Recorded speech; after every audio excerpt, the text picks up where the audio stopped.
नमस्कार, मैं हूं सुशांत सिन्हा और जवाब तो देना होगा मैं आज सवाल आपका, आपके बच्चों का और उन बच्चों को पढ़ाने की जद्दोजहद में आप मोटी स्कूल फीस के जिस पहाड़ के नीचे दबे जा रहे हैं उसका जवाब तो देना होगा मैं। हमने हर आम आदमी से जुड़ा ये मुद्दा पहले भी उठाया था, फिर उठा रहे हैं और तब तक उठाते रहेंगे जब तक स्कूल्स बच्चों की पढ़ाई के नाम पर बिजनेस बंद नहीं कर देंगे। नया सत्र शुरू हो रहा है तो नई किताबों का वक्त है। ऐसे में ज्यादातर स्कूल फिर अभिभावकों को लूट रहे हैं। जो किताबें आपको बाहर किसी दुकान में 2 से 2,500 में मिल जाएंगी, उन्हीं किताबों के लिए स्कूल 3,000 से लेकर 3,500 तक वसूल है। इतना ही नहीं, कॉपी तक पर स्कूल का मोहर लगाकर उसे बाजार से महंगे दाम पर बेचा जा रहा है। ऊपर से स्कूल से ये सब खरीदने का दबाव वाला। अब ये बिजनेस नहीं है तो क्या है? हालांकि बाजार से महंगे दाम पर बेचा जा रहा है, ऊपर से स्कूल से ये सब खरीदने का दबाव वाला। अब ये बिजनेस नहीं है तो क्या है? हालांकि सारे के सारे स्कूल ऐसा ही कर रहे हो ये जरूरी नहीं, लेकिन ज्यादातर निजी स्कूल्स में ये हो रहा है और ऐसे में मोटी फीस देने के दबाव में पिस रहा आम आदमी क्या करेगा? इतना ही नहीं, फीस न देने या देरी होने पर आजकल बच्चों को स्कूल से निकाल देने का फरमान भी पोस्ट से, स्पीड पोस्ट से भेज दिया जा रहा है। मसला बहुत गंभीर है और इसीलिए इस पर हम कुछ अहम सवाल पूछें उससे पहले आपको एक रिपोर्ट दिखाते हैं। बंद करो ये भ्रष्टाचार, दीदी की है यही पुकार, बंद करो ये भ्रष्टाचार। शिक्षा के मंदिर में चढ़ावे का खेल। बहुत से जो प्राइवेट स्कूल है उनका फीस स्ट्रक्चर इतना हाई है कि हम लोग अपने बच्चे का वहाँ एडमिशन हमारा एलिजिबल जा रहा है, लेकिन फीस स्ट्रक्चर की वजह से हम नहीं करवा पा रहे अपने बच्चे का। स्कूलों की मनमानी से त्राहिमाम। फीस हाइक हुई है बहुत ज्यादा, तो लोग पेरेंट्स सारे बहुत ज्यादा परेशान हैं। बेतहासा फीस बढ़ोतरी पर लगाम कब? लगभग 2 साल में डबल फीस कर दी गई। हम नहीं चाहते कि इस तरीके की फीस बढ़ाई जाए। प्राइवेट स्कूलों की बेतहासा फीस बढ़ोतरी से त्राहिमाम मचा है। दिल्ली से सटे यूपी के नोएडा और गाजियाबाद में पेरेंट्स तो खासे हलकान हैं। आलम यह है कि माता पिता स्कूलों के खिलाफ विरोध प्रदर्शन और धरना कर रहे हैं।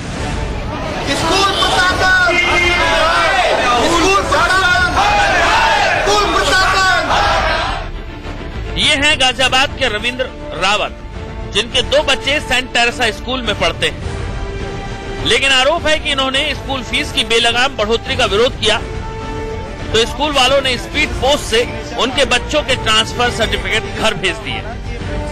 पिछले 1 साल से हम स्कूल के साथ जो है एनुअल डेवलपमेंट चार्जेस के ऊपर लड़ रहे थे, बढ़ी हुई फीस के ऊपर लड़ रहे थे और उसके चलते उन्होंने जो है, जब उनको लगा कि हम पेरेंट्स के खिलाफ और कुछ तो नहीं कर पा रहे हैं, उन्होंने झूठे चार्जेस लगा के मेरे ऊपर की मैं जो है स्कूल के साथ बदसलूकी कर रहा हूँ या स्कूल के खिलाफ काम कर रहा हूँ, ये चार्जेस लगा के उन्होंने मतलब एक कम्प्लीटली फॉल्स एलिगेशंस लगा के उन्होंने परसों जो है मेरे बच्चों को टीसी स्पीड पोस्ट के थ्रू मतलब जो है।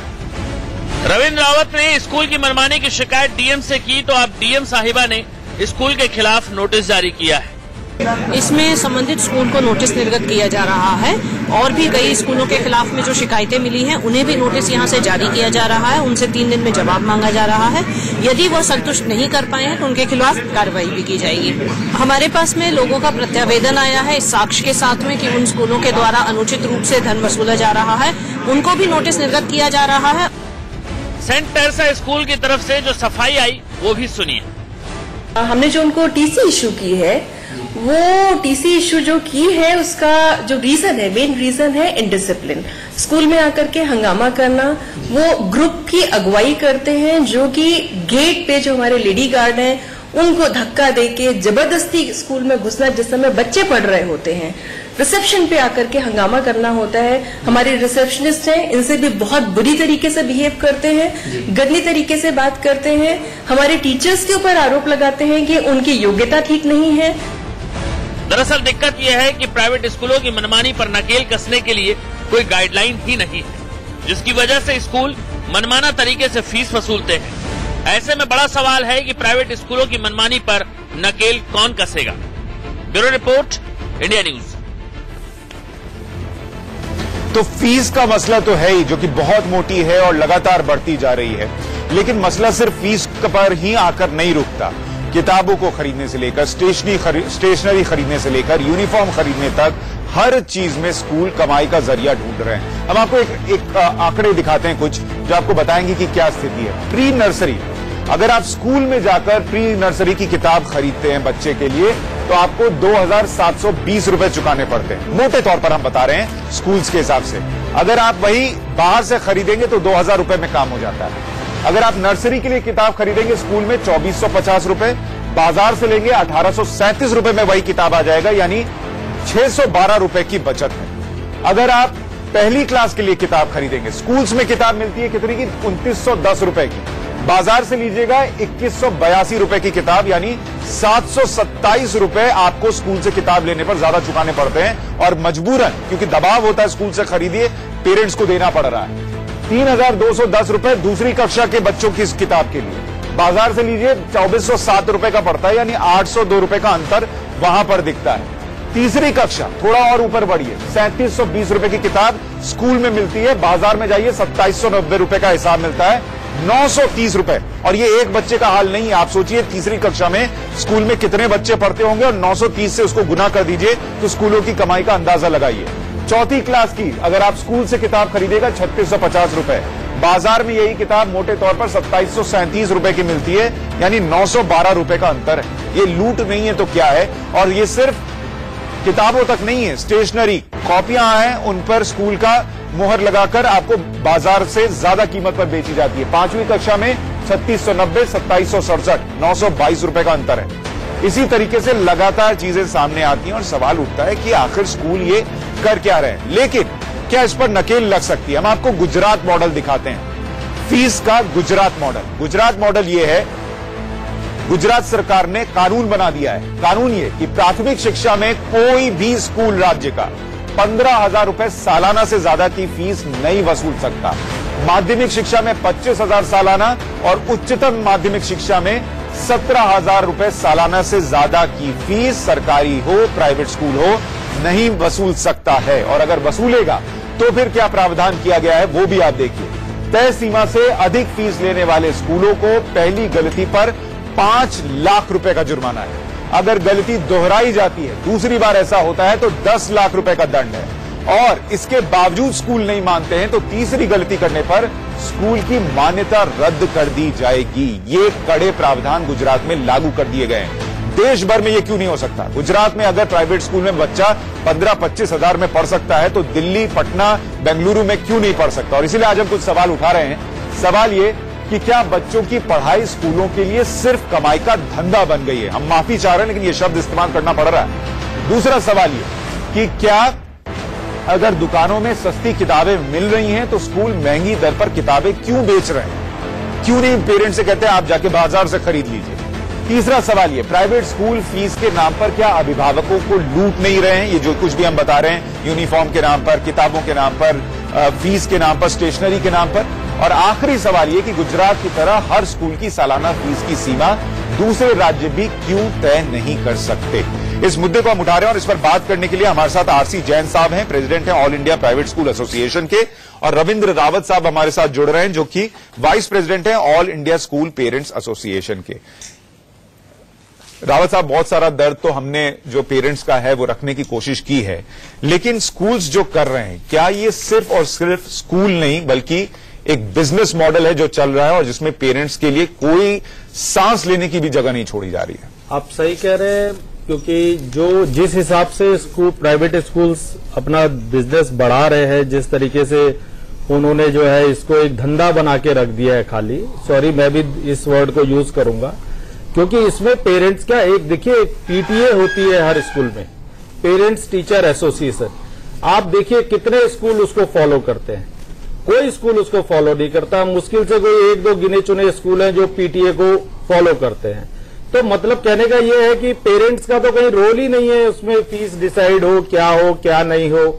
और जबकि आपके इसमें जो सीबीएसई बायलॉज कहते हैं कि 10% से ऊपर जो है प्रॉफिट नहीं होना चाहिए, that is also for the contingency plan. तो वो होता है कि कोई अनावश्यक खर्चा आ गया तो उसको मीट करने के लिए। अच्छा, मुझे एक बात और बताइए इससे पहले कि मैं जैन साहब से सवाल पूछूं कि फीस की बात तो ठीक है, चलिए समझ गए, लेकिन ये जो दूसरे तरीके से कमाई होती है कि आप किताब स्कूल से ही खरीदिए और वो प्राइस का जो अंतर है, कीमत का जो अंतर है, वो अभी मैंने दर्शकों के लिए दिखाया मोटे तौर पर, हो सकता है कहीं ऊपर नीचे हो, लेकिन मोटे तौर पर वो अंतर बाजार और स्कूल से किताब खरीदने में, स्टेशनरी खरीदने में, यूनिफॉर्म खरीदने में होता है। ये तो वैसे ही हो गया, आप किसी थिएटर में जाएं और जो पॉपकॉर्न आपको बाहर 5 रुपए का मिलेगा वो थिएटर के अंदर 50 रुपए का मिलता है और आपको मजबूरन पानी, पॉपकॉर्न सब वहीं से खरीदना पड़ता है। ये अंतर क्यों है, बाहर जो किताब मिलती है और जो स्कूल में किताब मिलती है उसमें ये प्राइस में फर्क क्यों है? देखिए, प्राइस में फर्क तो इतना ज्यादा है क्योंकि जब पेरेंट्स का कुछ उसमें रोल ही नहीं है, स्कूल्स ने पेरेंट्स का रोल ही खत्म कर दिया है, तो आप देखिए लालच की तो कोई सीमा होती नहीं है। अब जो स्कूल मैनेजमेंट हर साल सोचता है कि भाई इस बार प्रॉफिट कितना और ऊपर जाए, तो वो अपने मन से जो है, जो उनकी जो ग्रीडीनेस है वो इतनी ज्यादा बढ़ती जा रही है कि वो देख ही नहीं रहे हैं कि वो पेरेंट्स उसको अफोर्ड कर पाएंगे कि नहीं कर पाएंगे। आरसी जैन साहब, ये जो हो रहा है इसमें स्कूल का पक्ष क्या है? देखिए, स्कूल का पक्ष जैसा भी इन्होंने कहा कि सीबीएसई कहती है कि 10% आप प्रॉफिट कमा सकती हैं, ऐसा कोई नियम है कि जितने भी स्कूल दिल्ली और ऑल ओवर इंडिया में चलते हैं वो चैरिटी बेस पे चलते हैं और जब स्कूलों को मान्यता दी जाती है तो एक संस्था को रजिस्ट्रार ऑफ सोसाइटी से रजिस्टर कराना होता है और उसका नेचर यह है कि आप कोई प्रॉफिट नहीं कमाएंगे। जहां तक बात है कि फीस क्यों बढ़ती है, उसके पीछे बहुत सारे ऐसे कारण हैं। एक मेन बड़ा कारण जो आप देखेंगे, देखिए जब से राइट टू एजुकेशन एक्ट लागू हुआ है उसमें मैं एक उदाहरण के माध्यम से आपको बताना चाहूंगा कि पहले क्लास में 50 बच्चे हम रख लेते थे और 1000 रुपये फीस लेते थे, 50,000 रुपये में काम चल जाता था।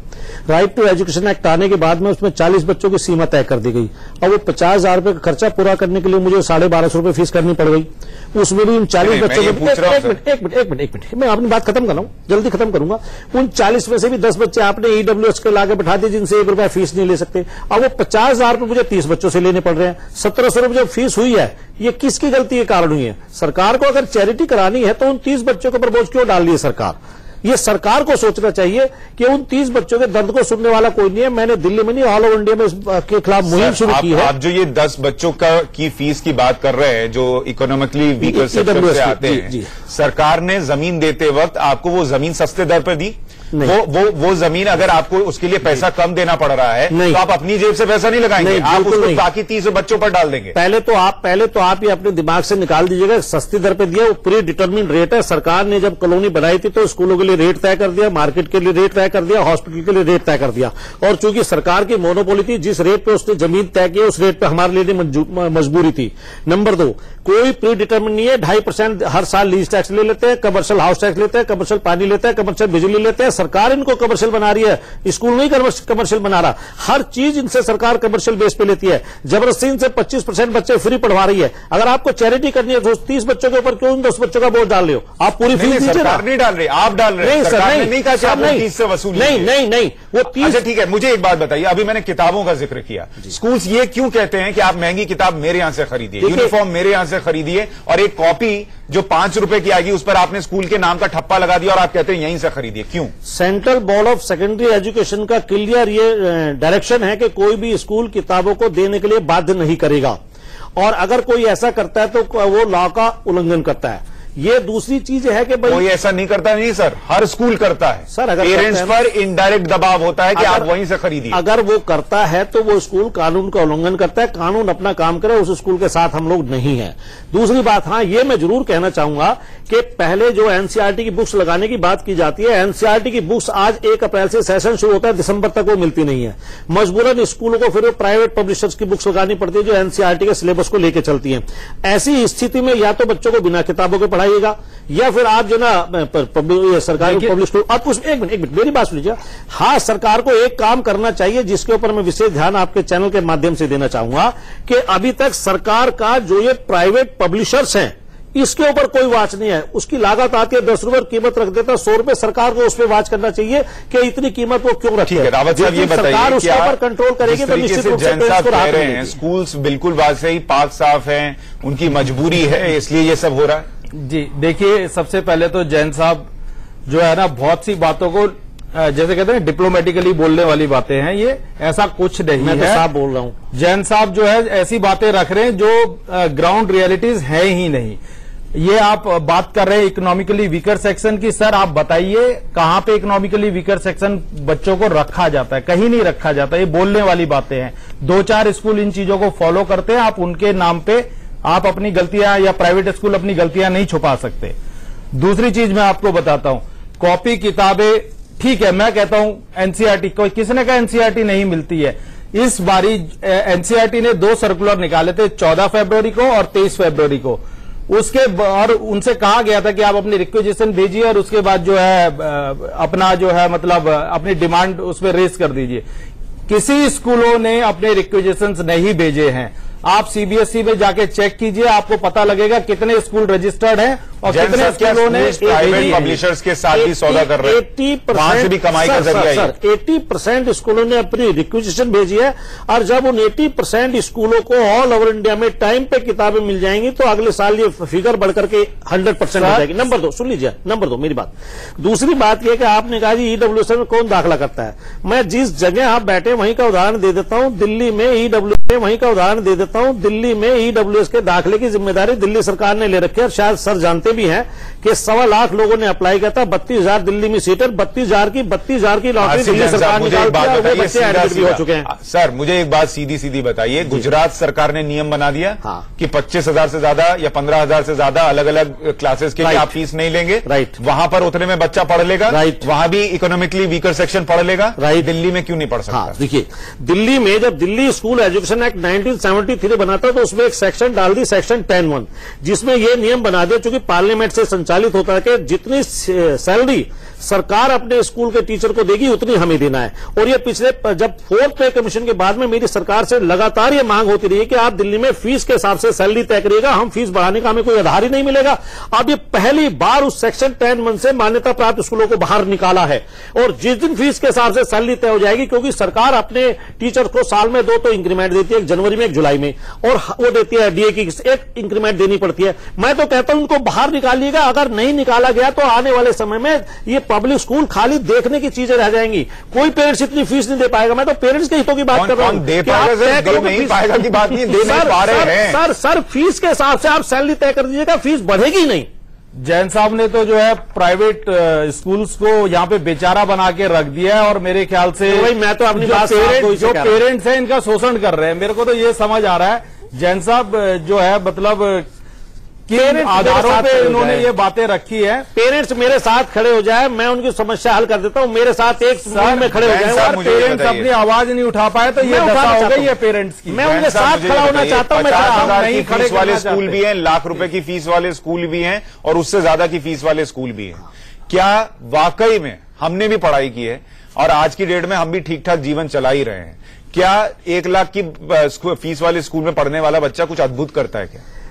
सुप्रीम कोर्ट का एक डिसीजन आया हुआ है, शायद आपकी जानकारी में होगा, जिसमें सुप्रीम कोर्ट ने मॉडर्न स्कूल बाराखंबा रोड के केस में एक डिसीजन दे रखा है कि कोई भी स्कूल जिस प्रकार का इंफ्रास्ट्रक्चर प्रोवाइड करता है वो उसके हिसाब से अपनी फीस तय कर लेता है। आज पेरेंट्स को जो है ना एसी कमरा भी चाहिए, आज पेरेंट्स को टीचर भी वेल क्वालिफाइड चाहिए, आज पेरेंट्स को जो है ना उसमें स्विमिंग पूल भी चाहिए, आज पेरेंट्स को उसमें बाकी एक्टिविटीज भी चाहिए और पैसा वो खर्च नहीं करना चाहता। सर एक बात बताइए, एसी दे रहे हैं, ठीक है आप एसी दे रहे हैं, क्या हर साल बिजली का बिल बढ़ रहा है क्या? हाँ बढ़ रहा है, हर साल बढ़ रहा है। जिन स्कूलों में वो सुविधाएं नहीं है पेरेंट्स सर हर साल बिजली का बिल बढ़ रहा है। मैं आपसे पूछ रहा हूँ, कौन देता है? आप हर चीज के फीस हर साल चैनल पे बोल रहा हूँ मैं तो सर चैनल पे बोल रहा हूँ। हम भी चैनल पे बोल रहे हैं, हम भी सर चैनल पे कह रहा हूँ कि बताओ तो सही सब्सिडी कौन देता है मुझे बताओ। मैं तो चैनल पे बोल रहा हूँ कि बताओ मुझे। वेरी गुड सर, आपने तो सरकार के ऊपर ही सवाल उठाया। बिल्कुल सरकार पर सवाल उठाऊं, सरकार बताए कौन देता है। चलिए मुझे लगता है सरकार पर सवाल हो ना हो, लेकिन सरकार की इच्छा शक्ति की बात जरूर होती है, जो गुजरात में एक सरकार ने दिखाया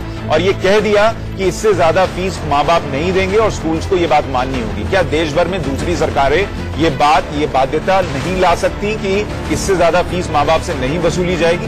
ये मुद्दा हम आज यही नहीं छोड़ेंगे, हम लगातार उठाते रहेंगे ताकि ये जो स्कूल फीस के नाम पर बिजनेस चल रहा है कई स्कूल्स में वो रुकना चाहिए। हम इस खास कार्यक्रम को खत्म कर रहे हैं।